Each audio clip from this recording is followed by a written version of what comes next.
Hola, benvinguts a Paper i Píxels. Avui toca Píxels.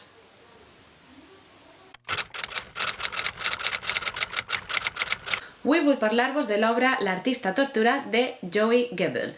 No vos molesteu en buscar l'artista torturat ni l'artista torturado perquè només trobareu Tortured the Artist, en anglès. Vaig arribar a aquest llibre per recomanació, l'argument em captà de seguida l'interès, però resulta que té molt de temps i en aquest moment les traduccions estan descatalogades. Només podeu trobar la versió en anglès tant en paper com en lector de llibres electrònics. Jo he triat la versió en llibres electrònics perquè en paper m'agradaria tindre la traducció. Es parla molt sovint de, sobretot antigament, que la gent que es dedicava a l'art, a la pintura, a la música, a la literatura, era gent torturada. Pareixia que si no havies tingut cap trauma, no eres alcohòlic o no estaves deprimit, no podies ser artista. Clar, això avui en dia, sortosament, ha canviat, però sí que és veritat que si esteu un d'aquests problemes, moltes vegades l'expressió en forma d'art, ja siga pintura, música o literatura, ajuda a canalitzar totes aquestes coses. I en certa època es prestava molt que els artistes estiguin torturats. Es diu que si ho és molt feliç no pot escriure grans obres literàries, ni pot fer una obra mestra en pintura, ni pot fer una composició genial en música, però esperem que això no siga cert. L'obra tracta precisament d'això, de si és compatible la felicitat amb excel·lir en un camp artístic.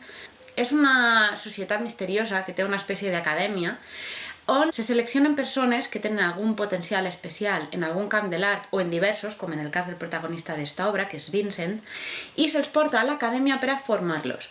La promesa és que se'ls convertirà en els millors en el seu camp, que passaran a la història, que faran composicions genials i que se'ls coneixerà. La contrapartida, que han de ser artistes torturats.